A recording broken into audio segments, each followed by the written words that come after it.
Hey, Miya. Yeah, bestie. Are we really doing this, becoming podcast hosts now? I mean, yeah, why not? We're perfect for this job. You are Mexican American, you're a visual artist, you're a history nerd, and you're a multifaceted woman who loves family history. You're so right, and this job you were meant for because you are a professional genealogist. You focus on oral histories and Polynesian family history. You are from the Moana, classically trained pianist, and a huge BTS fan. We were made for this. We were made for this. Let's do this. Let's do this.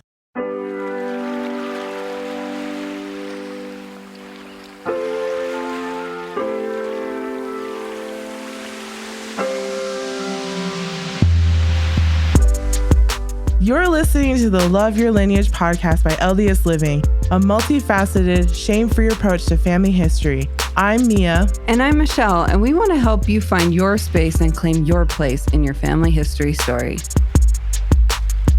So Miya, this is kind of a funny question, but I want to start this off with, what do moonwalking, glazed eyes, and the loss of the ability to care about anything all have in common?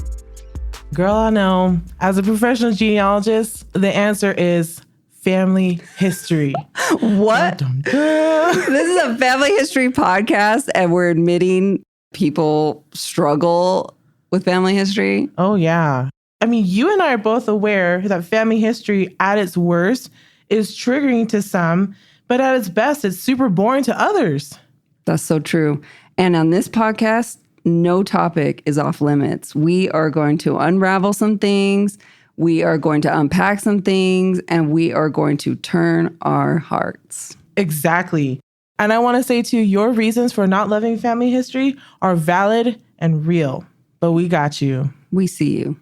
And to help us kick off our show and introduce genealogical consciousness is Dr. Amy Harris, the head of the Family History Department at BYU Provo. Yay! And Miya and I are completely obsessed with Professor Harris. Mm-hmm. We are the co-presidents of her fan club. If you'd like to join, just send us a message.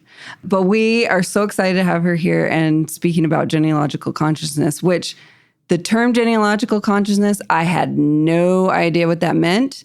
And yet it has changed my life in so many wonderful ways. And we hope that it'll change your lives too. Thank you, Amy, so much for being here. Or Professor Harris. No. Which Amy. one? Amy. Okay. Amy. Thank you. But none of our students can. It's Professor Harris. That's right. Yes. But only when they're students, right, Miya? Only when you're a student. Funny story, right when I graduated from BYU and I literally walked off the stage and Professor Amy Harris was there to give me a hug. It was very clear after that we were just Miya and Amy now, no longer professor and student. And I love that about Amy. BFF forever. I am so excited to have you here today because I want to talk to you about a speech you gave that completely changed my life. And this is the most amazing intro to any speech that ever was. Okay, let me play it right here. I'm going to tell you two stories today, a short one about dead cats and a long one about dead people. First, dead cats. Now, I know you might be tired of so many talks beginning with stories about dead cats, but bear with me. My parents' views on pets, cats or otherwise, could not have been more different. My mother, pictured here, grew up in a household that didn't allow animals in the house. My dad grew up in a home where pets, at one point including even a monkey, pictured here with my grandfather, were allowed inside. Over their 60-some-odd years of marriage, my parents struck a bit of compromise about pets in our home. Smaller, cage-bound animals such as hamsters, snakes, frogs, toads, and fish were allowed inside, but larger animals such as cats, dogs, and any animal destined to become dinner stayed in the garage, the doghouse, or the chicken coop. Dogs were confined, but cats were free to roam. Well, they were free to roam as long as I didn't pick them up and dress them in my doll's clothing. A fate the cat in this photo is clearly contemplating with a mixture of trepidation and resignation. When I was very young, we lived on a busy intersection with constant traffic. The combination of this location and the pet policy meant that cats, and there seemed to be an endless parade of them that somehow ended up at our house, rarely died of old age. I liked the cats, and I mourned their loss. And at some point, I began to memorize the names and faces of all the cats who had lived, loved, and then shuffled off their mortal coils at our house. Eventually, I was unable to keep all of the memories and names straight. And in concern, I asked my mom if all those cats would meet us in heaven and if they would recognize us and we remember them. She assured me they would, that cats, such as the one I'm holding in this photograph, would remember me and I it forever. Now, the impact of that story isn't so much about the cats or what this photo clearly reveals about my early knack for fashion. It is about my mother's assurances that relationships last, much like this photograph of the two of us has lasted far beyond the moment it captured. I think this has to be one of the best intros of all time. And there has to be a great backstory to this talk. Can you tell us a little bit more about you and your family history? I'm the youngest of a big family. My parents are at the younger end of big families. So most of my grandparents were dead before I was born. So that I felt like my family had this huge backstory that I didn't live through. I was always trying to gather them or labeling photos, hearing the stories. And I kind of wrote myself into those stories. So, yeah, I think I just kind of came with that interest. And then because I was interested, when I went to BYU, declared family history as a major and studied it in college and went to graduate school to get a PhD in history, got a professional credential in genealogy so I could go back to BYU and teach family history there, which is what I do. So. And am I correct in saying that it's the only bachelor's program for family history in the world? Yes. Wow. So there's BYU Idaho does an online applied associate's degree, which is the only associate's degree I know of in the world. And then there's a few schools that offer certificates or, sort of a short-term online, and then a couple schools in Scotland and Spain that offer online graduate training. But yeah, we're the only in-person program in the world that I know of, and that's fully in person. There's sometimes components in some of those European schools, and definitely the only bachelor's degree. As you can tell, Michelle and I are so happy and excited to have you here today. We wanted to spend a decent amount of time talking about the idea of genealogical consciousness. And in your speech, Amy, you define it as, quote, genealogical consciousness is an ethic, a moral way of behaving based on seeing oneself and one's actions as inextricably linked with past, present, and future people's lives and hopes. Genealogical consciousness means seeing how past, present, and future are connected. Again, not in an abstract sense, but in the lived reality of actual thinking and feeling people, and how they and we are connected over time and space. So Miya, this all reminds me of this beautiful story that you told me about you driving in a car. And if you guys are still having like a hard time grasping, okay, what exactly is genealogical consciousness? Miya has this beautiful story she's going to take you through that helped me a lot. Okay. So genealogical consciousness is something that my ancestors have always thought of. As an indigenous Oceanian, I know that my ancestors knew what it was like to think about those who were coming after them and those who came before them. So in the story, I imagine myself driving in a car. So I'm in a nice car, comfortable, driving down the freeway, and I am trying to get from one place to another. And in order for me to get there, I had to travel along this road. But then I also had to think to who made this road first. Someone had to make it first in order for me to drive down it. And so indigenous Oceanians always believed that the past was in front of them and the future was behind them. So today, we don't necessarily think that way. We think the opposite, where the future is in front of us and it's unknown and we're going into it and we leave our past behind us. But that's not necessarily true, because in order for us to get from one place to another, the road has to be paved in front of us, kind of like driving a car. I am looking forward and I'm going down the freeway to go from one place to another. And someone had to come here and chisel out this road and lay down the cement and make sure that it was safe for me to go down. And what's in front of me and what's clear is the past. So my ancestors, they knew that the success and the power in their lives and for their future was to look to the past. Because in learning from our ancestors, coming to know them, they can prepare us for what we cannot see, which is our futures, which is behind us. And so constantly looking to them will give us the answers that we need. And that all of us, as we learn about them, we learn about us, because we are our ancestors in the present form. And our timeline is not linear, it's cyclical, one eternal round. We are all connected to each other. Miya, I love that story from Oceania. You know, I love learning about Indigenous teachings and the way that Indigenous people experience time, which is it's so different from what I grew up, you know, in the United States, learning about time and space. There is this ancient Haudenosaunee or Iroquois philosophy about 7 generations. And I want you to close your eyes and visualize. Imagine 7 circles. Starting from the left, we got your great-grandmother, your grandmother, your mother, then you. You're that circle right there in the middle.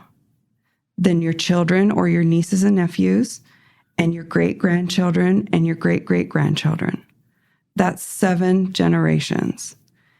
It's the ability to think about 75 or more years into the past from where you are right now, and about 75 years into the future from where you are right now. And that is genealogical consciousness. Mind blown. Wow. So Amy, as co-presidents of your fan club, which by the way, Michelle and I have pins with your face on it, and that we're so proud to wear. People ask me all the time, who's that? Girl, that's who I'm the biggest fan of. So we want to know more information about how you coined that term genealogical consciousness. Could you tell us more about that? So I got thinking about the idea more. So we use the word consciousness with lots of things, like historical consciousness, that we're aware of how the past affects us, or class consciousness, or feminist consciousness, whatever, right? So as an academic, you're sort of heard a million of flavors of that. And I was working on, I do 18th century British history and history of family stuff. And I was working on something for that, and I don't even remember what it was exactly. And I was thinking about how they thought, how this family I was studying or something thought about their connection to other generations. And I coined the term for myself, genealogical consciousness. And I went to a conference. It was on the history of families, a small conference. It was in Finland. It was very cool. I felt very grown up. And I tried it out there in a historical, sort of as a tool to understand the past. And it was fine. But no one else in the room was nearly as excited as I expected them to be. And because I thought, I guess I'm not really onto something. I thought I was. But so I had that phrase in my head. And then when they asked me to give the forum talk at BYU, so they asked me in April and I gave it in July. That phrase came back, but I started to think of it more theologically, I guess, right? And more ethically and moral than just as an analytical tool for understanding the past. And so it was, and I read a bunch of stuff. I read so much stuff that spring, seeing who else had thought about, it's not like I'm the only person that's thought about, the past is important. And I just really started to think about what's the point of doing this if it can't transform us in some way? By this, I mean family history. Mm-hmm. Because I love it, right? And you guys love it, and lots of people love it that are just into it. Yeah, and they're just into it. But that's like 3% of the church, right? So it can't be that. And it's puzzle solving, and it's fun, and it's intellectually engaging, pays my bills. It does a lot of things for me. But those aren't transcendent things. I think they can still be consecrated things because the person doing them is consecrating their time and their effort, but they're not transcendent for other people. They're not meaningful to other people to make another person live ethically or morally. Yeah. So then I got thinking about, so what is it about family history that would change how we actually live? And it can't just be about doing baptisms for the dead. There has to be something, if it's heart-turning, that, there has to be something transformative in there. And so I think, number one, it should teach us, family history should teach us to not see the dead as objects, that they are not objects we move around to demonstrate our righteousness. And they're people. And if you really believe that all people who've ever lived are God's children and you will see them again someday, you owe them some sense of respect, right? That this is a person. So they shouldn't be an object. And then I think that should spin in, well, if the dead should not be objects, the living should not be objects. And so the number one rule should be in family history, first, do no harm to the living and don't objectify anybody. And so that's how I've thought a lot about it since that talk, because I feel like some of those ideas came through me in my experiences, but also were above my own thoughts and experiences. So I think about it too, like, what does that really mean? And I think if you really let it sink in, it transforms us in a way that you're a better neighbor. You're less likely to think you're superior to your neighbor based on race or class or nationality or gender or sports team you support. I don't know, right? Well, all the stupid ways we hate each other and are cruel to each other. And I think it makes us less inclined to exploit one another sexually, economically, physically, all the ways we do that.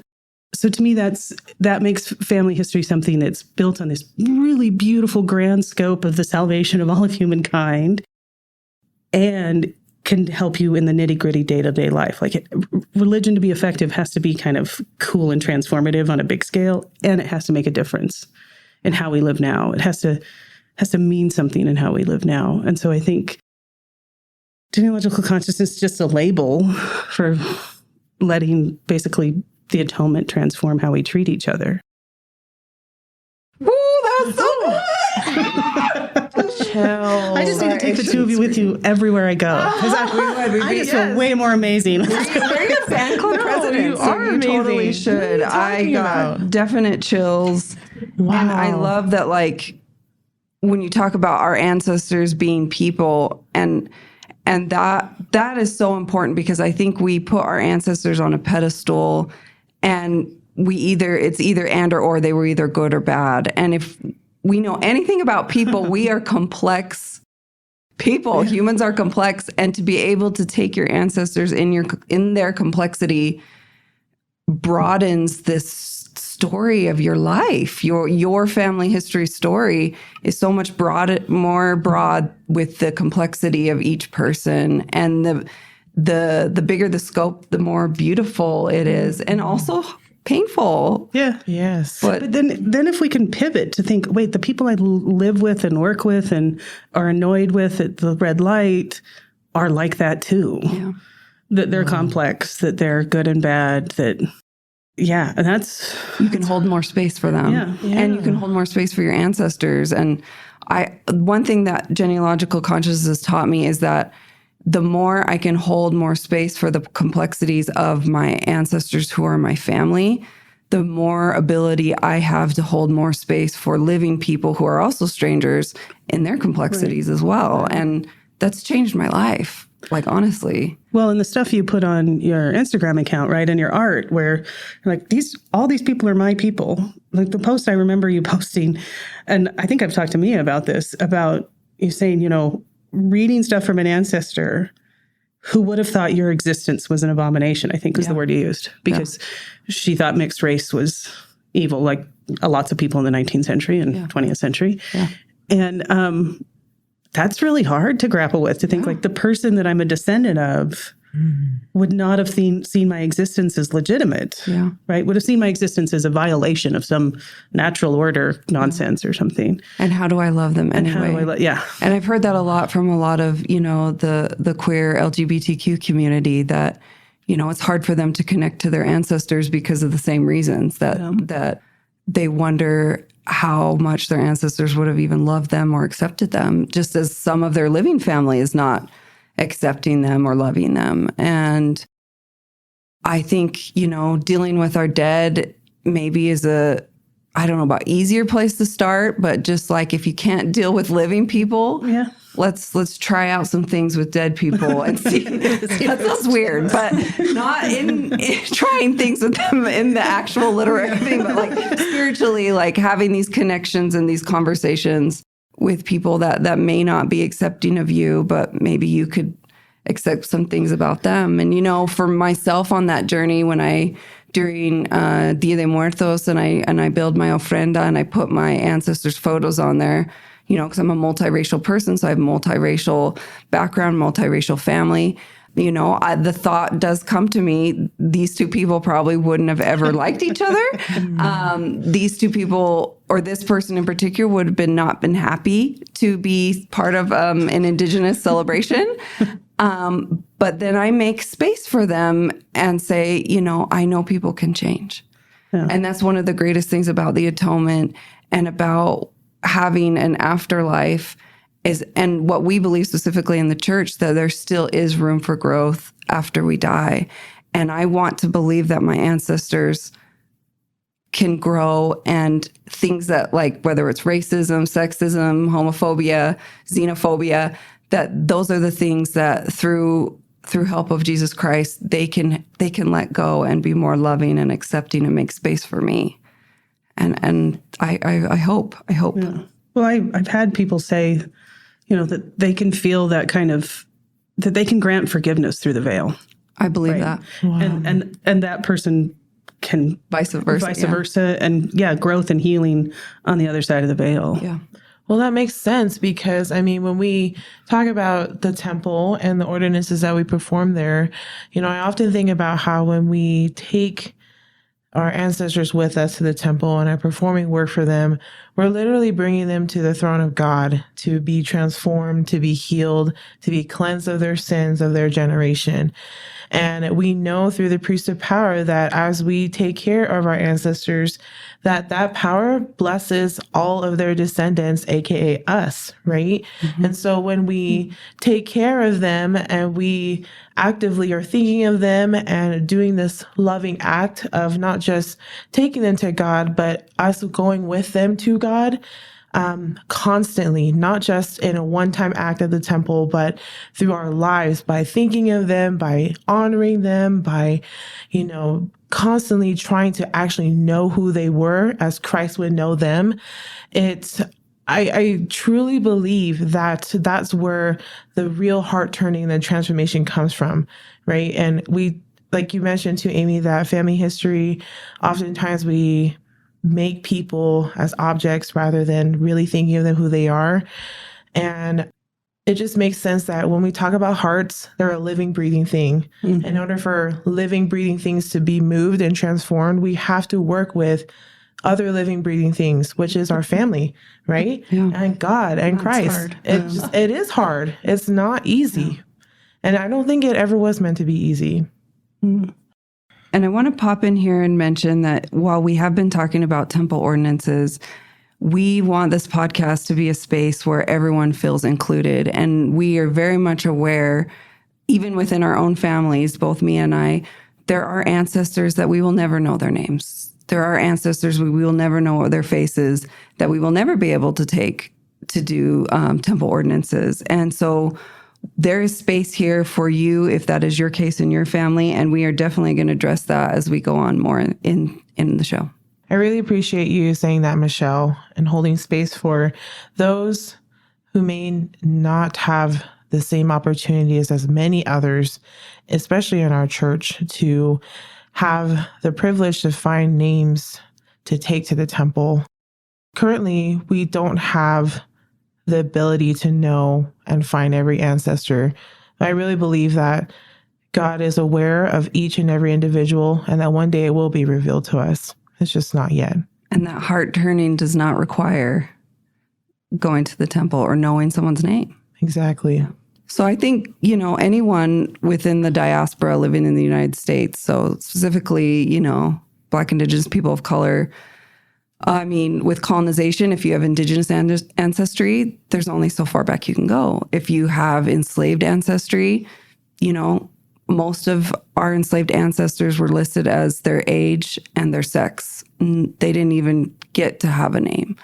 And so a lot of us, that's as far as we can go, maybe even just knowing they existed. And if we're lucky enough to maybe have a DNA test, that's the first time we even know of their existence in our life, which is, it's hard. It's really sad.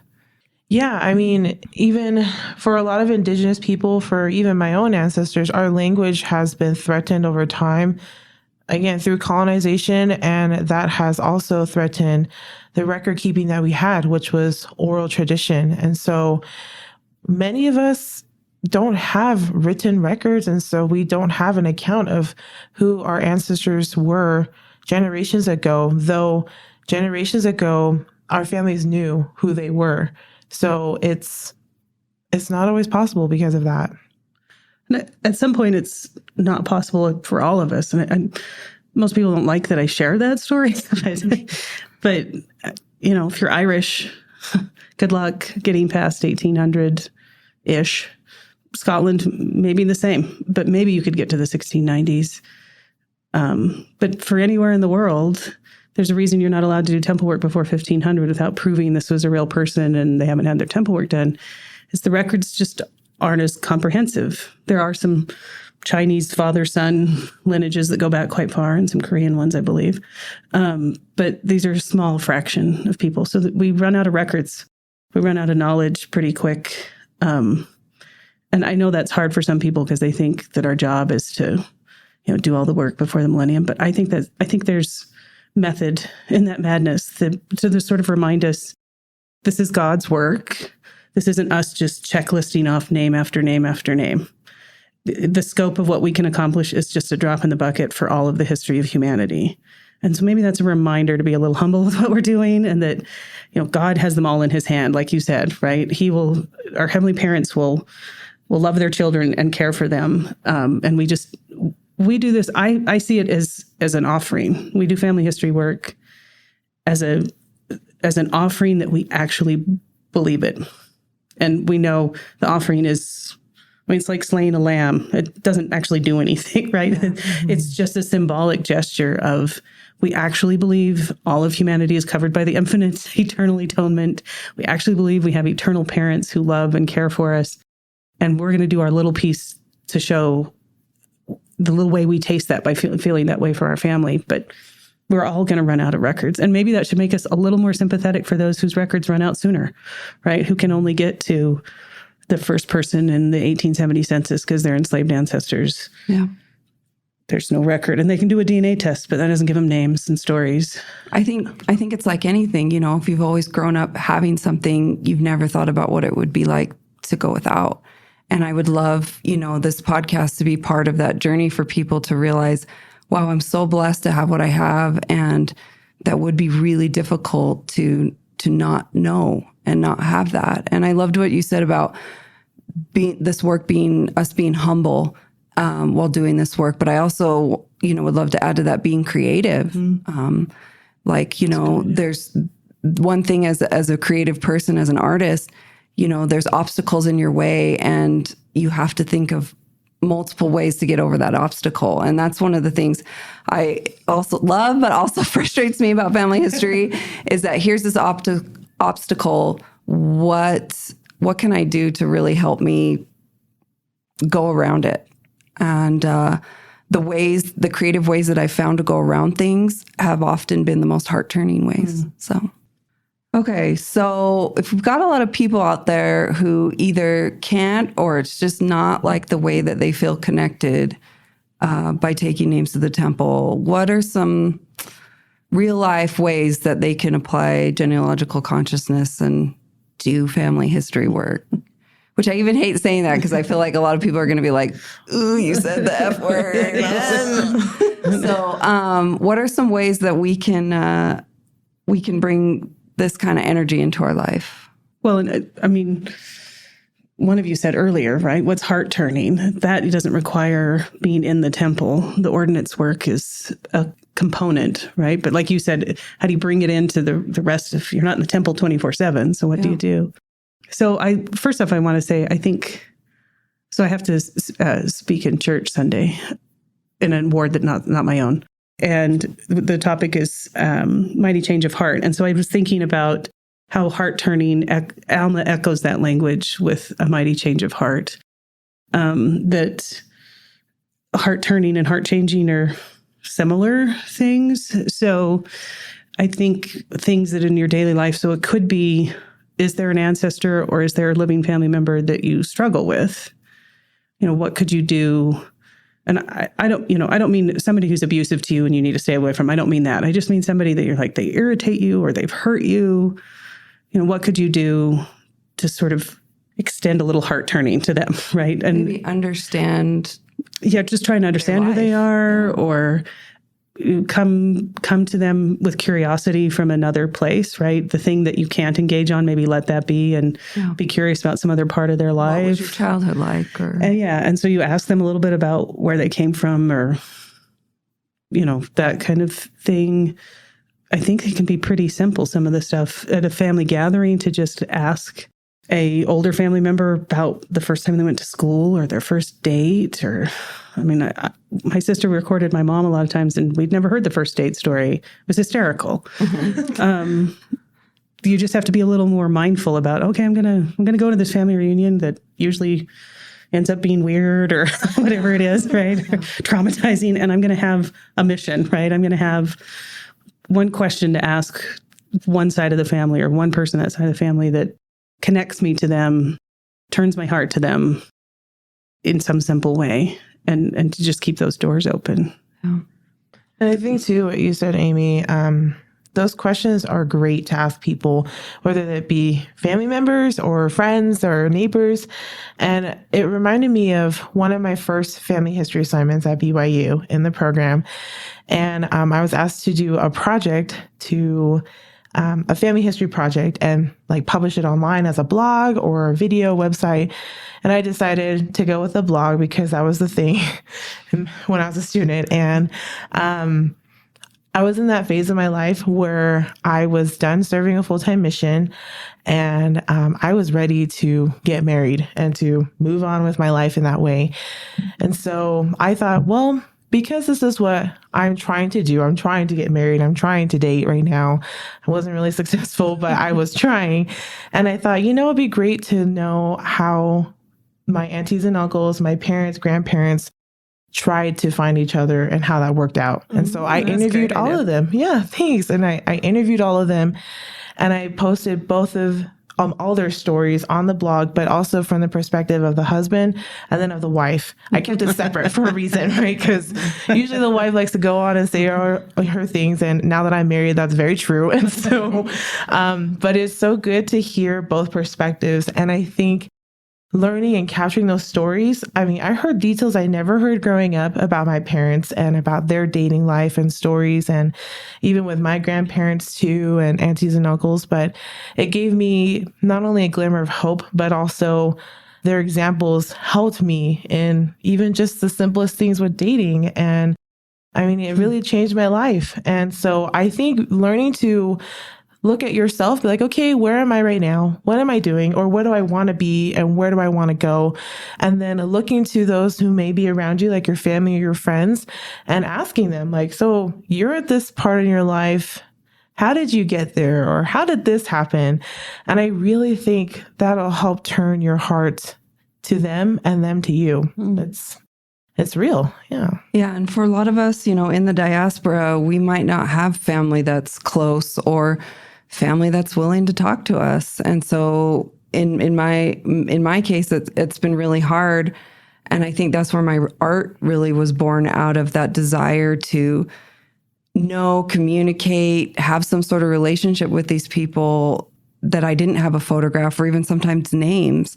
And so I started, having dreams or just looking at myself in the mirror, because I carry my ancestors in me, and starting to just paint people from my mind, ancestresses. And that has helped me feel really connected to them. And whether or not they hear me, I don't know, but I have put forth a great effort to say, I want to know you.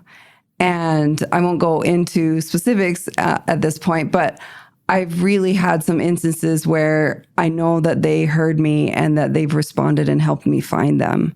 Or even just little tidbits about their lives, maybe not their names or even photos, but I do have a lot more photos now than I ever did before because of these unconventional, crazy ways to try to connect. Can I just plug in something really nuts and bolts practical? Yeah. If you can't find names, go to the temple for whatever reason, or you can't even find names, right? The internet, just you can be creative. And if you don't have Michelle's drive to become an artist to do that, you could write poetry about them. You could you could do fictional accounts of their life, whatever. But the internet just, you can look at pictures where they're from. You can read history about where they're from. You can know the art and the literature that was produced at the time they lived. There's just so much available now that you don't have to, travel to the place to see that. I mean, if you can, that's awesome. That's a great way to connect, even if you don't know the names. But there's so many ways you could just learn about their context that's just free as long as you have Wi-Fi.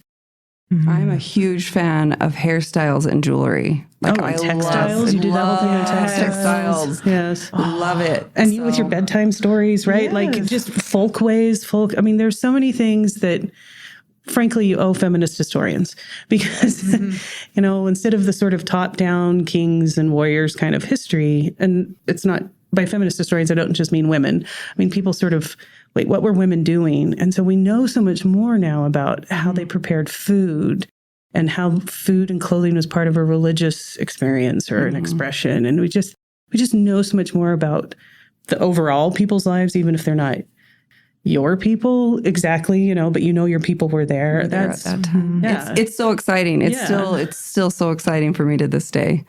Yeah, just some really cool stuff. So that makes me think of something. Can I add another story real quick? I was writing this story for my nephew for his Christmas present. It's not done yet. But if you do not have, if your direct line ancestors are meh or abusive or horrible, or if you don't have descendants, it can feel like family history stuff doesn't apply and you don't get to participate. And maybe even talking about genealogical consciousness feels exclusive because you're like, well, I don't have anybody to pass it on to.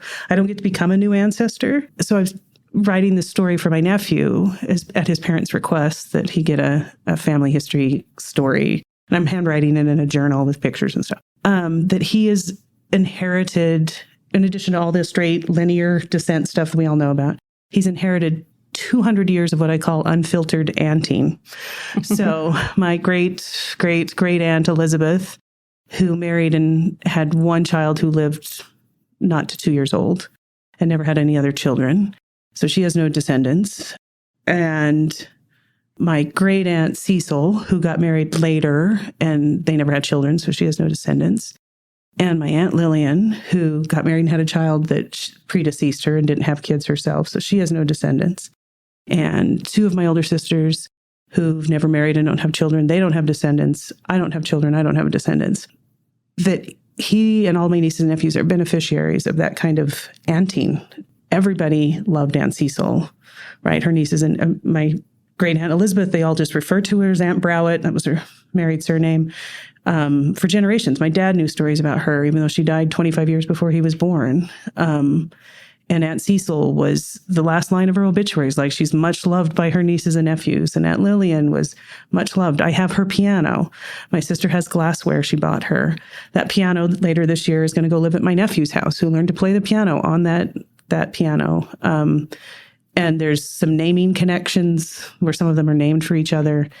So I think there's a way to participate in genealogical consciousness that isn't linear and it isn't about biology, right? It's not about can you reproduce.